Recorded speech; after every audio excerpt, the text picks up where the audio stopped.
ओम शांति। सुनते हैं प्यारे बाबा की 17 फरवरी 2004 की अव्यक्त मुरली।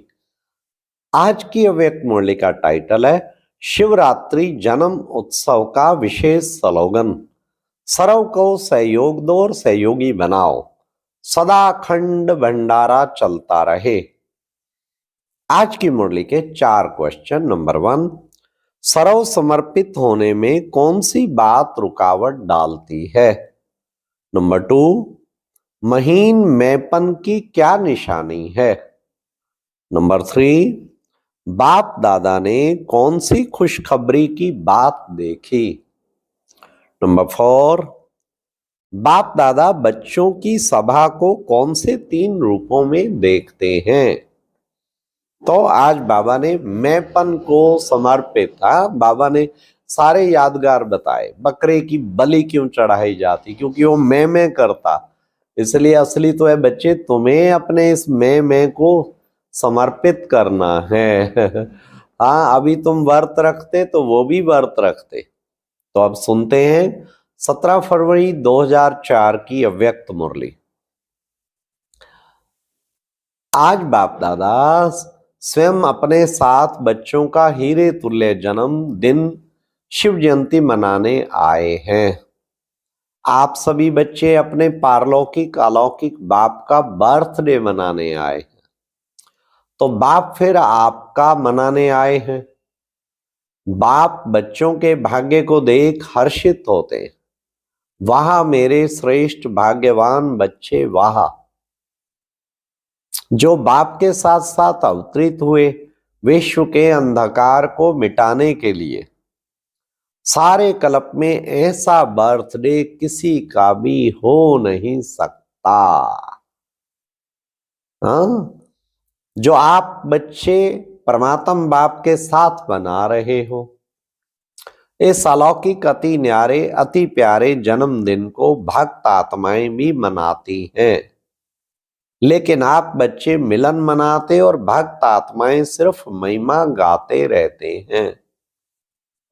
महिमा भी गाते, पुकारते भी। बाप दादा भक्तों की महिमा और पुकार सुनकर उन्हें भी नंबरवार भावना का फल देते हैं।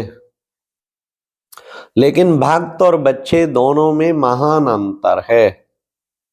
आपका किया हुआ श्रेष्ठ कर्म, श्रेष्ठ भाग्य का यादगार बहुत अच्छा मनाते हैं। इसलिए बाप दादा भक्तों के भक्ति की लीला देख उन्हें भी मुबारक देते हैं, क्योंकि यादगार सब अच्छी तरह से कॉपी की है।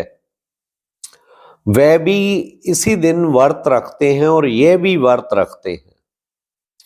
थोड़े समय के लिए अल्पकाल के खान पान और शुद्धि के लिए आप व्रत लेते हो संपूर्ण पवित्रता, जिसमें आहार व्यवहार वचन कर्म पूरे जन्म के लिए व्रत लेते हो।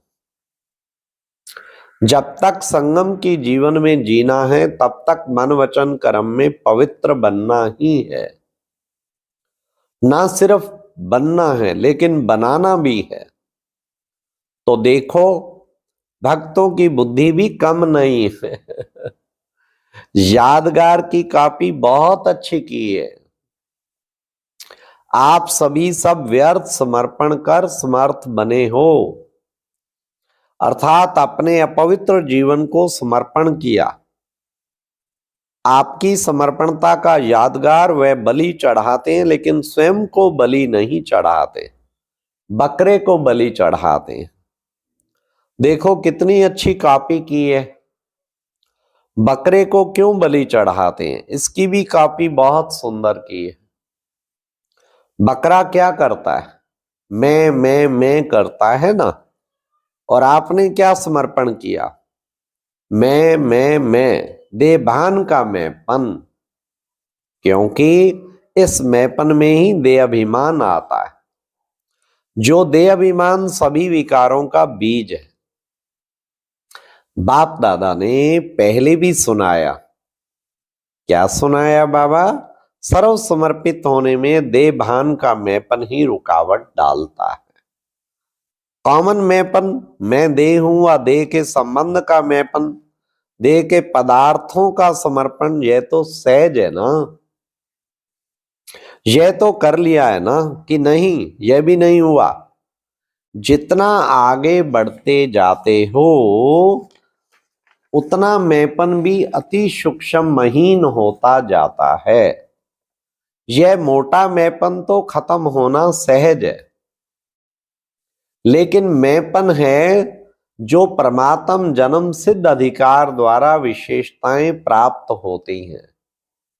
बुद्धि का वरदान, ज्ञान स्वरूप बनने का वरदान, सेवा का वरदान व विशेषताएं या प्रभु देन कहो, उसका अगर मैंपन आता तो इसको कहा जाता है महीन मैंपन। मैं जो करता, मैं जो कहता वही ठीक है, वही होना चाहिए। यह रॉयल मैंपन उड़ती कला में जाने के लिए बोझ बन जाता। तो बाप कहते इस मैंपन का भी समर्पण। प्रभु देन में मैंपन नहीं होता, ना मैं ना मेरा। प्रभु देन, प्रभु वरदान, प्रभु विशेषता है ना। तो आप सबकी समर्पणता कितनी महीन है। तो चेक किया है, साधारण मैंपन व रॉयल मैंपन दोनों का समर्पण किया है या कर रहे हैं? करना तो पड़ेगा ही ना। आप लोग आपस में हंसी में कहते हो ना, मरना तो पड़ेगा ही, लेकिन यह मरना भगवान की गोदी में जीना है। यह मरना मरना नहीं है। 21 जन्म देव आत्माओं के गोदी में जन्मना है। इसलिए खुशी खुशी से समर्पित होते हो ना, चिल्ला के तो नहीं होते। नहीं, भक्ति में भी चिल्लाया हुआ बलि स्वीकार नहीं होती। तो जो खुशी से समर्पित होते हैं हद के मैं और मेरे में, वह जन्म जन्म वर्षे के अधिकारी बन जाते हैं। तो चेक करना, किसी भी व्यर्थ संकल्प, व्यर्थ बोल, व्यर्थ चलन के परिवर्तन करने में खुशी से परिवर्तन करते व मजबूरी से, मोहब्बत में परिवर्तन होते या मेहनत से परिवर्तन होते। जब आप सभी बच्चों ने जन्म लेते ही अपने जीवन का ऑक्यूपेशन यही बनाया है ना कि विश्व परिवर्तन करने वाले विश्व परिवर्तक, यह आप सबका ब्राह्मण जन्म का ऑक्यूपेशन है ना। है पक्का तो हाथ हिलाओ। झंडे हिला रहे हैं, बहुत अच्छा। हाँ, सभी के हाथों में शिव बाबा की झंडियां हैं, तो सभी हिला रहे हैं। आज झंडों का दिन है ना, बहुत अच्छा। लेकिन ऐसे ही झंडा नहीं हिलाना, ऐसे झंडा हिलाना तो बहुत सहज है। मन को हिलाना है, मन को परिवर्तन करना है, ये है हिलाना। हिम्मत वाले हो ना, हिम्मत है, बहुत हिम्मत है। अच्छा, बाप दादा ने खुशखबरी की बात देखी, कौन सी जानते हो? बाप दादा ने इस वर्ष के लिए विशेष गिफ्ट दी थी कि इस वर्ष अगर थोड़ी भी हिम्मत रखेंगे किसी भी कार्य में, चाहे स्व परिवर्तन, चाहे कार्य में, चाहे विश्व सेवा में, अगर हिम्मत से किया तो इस वर्ष को वरदान मिला है, एक्स्ट्रा मदद मिलने का। तो बाप दादा ने खुशी की खबर या नजारा क्या देखा कि इस बारी की शिव जयंती की सेवा में चारों ओर बहुत बहुत बहुत अच्छी हिम्मत और उमंग उत्साह से आगे बढ़ रहे हैं।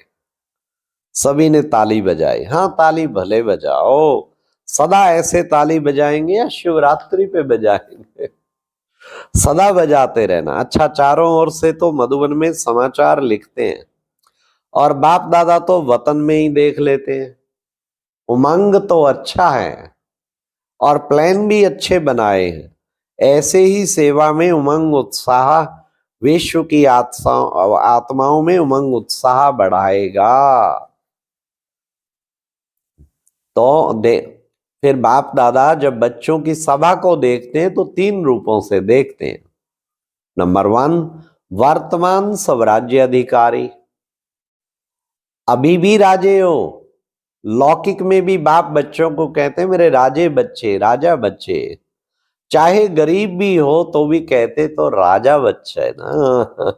लेकिन आप बाप वर्तमान संगम पर ही हर बच्चे को स्वराज्य अधिकारी, राजा बच्चे देखते हैं।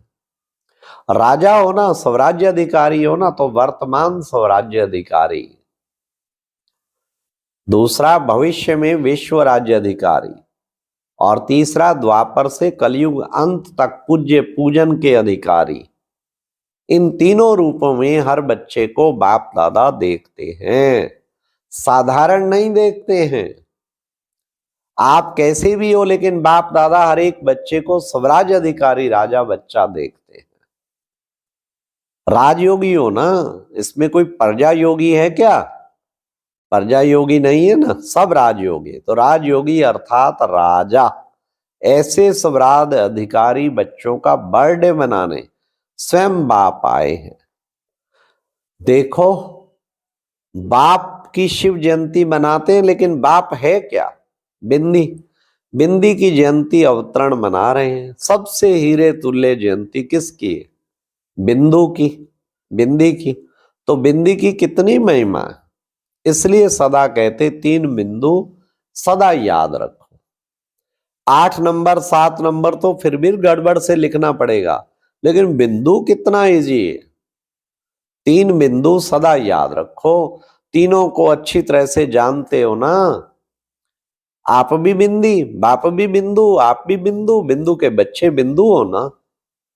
और कर्म में जब आते हो तो इस सृष्टि मंच पर कर्म करने के लिए आए हो ना। तो इस सृष्टि मंच ड्रामा है, तो ड्रामा में जो भी कर्म किया बीत गया उसको फुल स्टॉप लगाओ। तो फुल स्टॉप भी क्या है? बिंदु। इसलिए 3 बिंदु सदा याद रखो। सारी कमाल देखो, आजकल दुनिया में सबसे ज्यादा महत्व किसका है? पैसे का। पैसे का महत्व है ना, माँ बाप भी कुछ नहीं है, पैसा ही सब कुछ। उसमें भी देखो, अगर एक के आगे एक बिंदी लगा दो तो क्या बन जाएगा? 10 बन जाएगा ना। दूसरी बिंदी लगाओ 100 हो जाएगा, तीसरी लगाओ 1000 हो जाएगा। तो बिंदी की कमाल है ना। तो पैसे में भी बिंदी की कमाल है, और श्रेष्ठ आत्मा बनने में भी बिंदी की कमाल है। और करण करावनहार भी बिंदु है। तो सर्व तरफ किसका महत्व हुआ? बिंदु का ना। बस बिंदु याद रखो और विस्तार में नहीं जाओ। बिंदु तो याद कर सकते हो ना, जरूर बिंदु बनो, बिंदु को याद करो और बिंदु लगाओ। बस यह है पुरुषार्थ। मेहनत है या सहज है? जो समझते हैं सहज है वह हाथ उठाओ। सहज है तो बिंदु लगाना पड़ेगा। जब कोई समस्या आती है तो बिंदु लगाते हो, क्वेश्चन मार्क। क्वेश्चन मार्क नहीं लगाना, बिंदु लगाना। क्वेश्चन मार्क कितना टेढ़ा होता है। देखो, लिखो क्वेश्चन मार्क कितना टेढ़ा है और बिंदु कितना सहज है। तो बिंदु बनाना आता है ना, बनना आता है ना। सभी होशियार है ना। अच्छा, चारों ओर के अलौकिक दिव्य अवतरण वाले बच्चों को बाप के जन्मदिन और बच्चों के जन्मदिन की दुआएं और याद प्यार। दिलाराम बाप की दिल में राइट हैंड सेवाधारी बच्चे, ऐसे दिल तख्त नशीन श्रेष्ठ आत्माओं को, सदा बिंदी के महत्व को जानने वाले श्रेष्ठ बिंदी श्री बच्चों को बाप दादा का याद प्यार और नमस्ते। अच्छा, ओम शांति। ये थी आज की प्यारे बाबा की मुरली, बिंदी बिंदी बिंदी। ओम शांति। और अभी एक बहुत अच्छी वीडियो देखने के लिए ऊपर दिए गए बॉक्स पर क्लिक करें।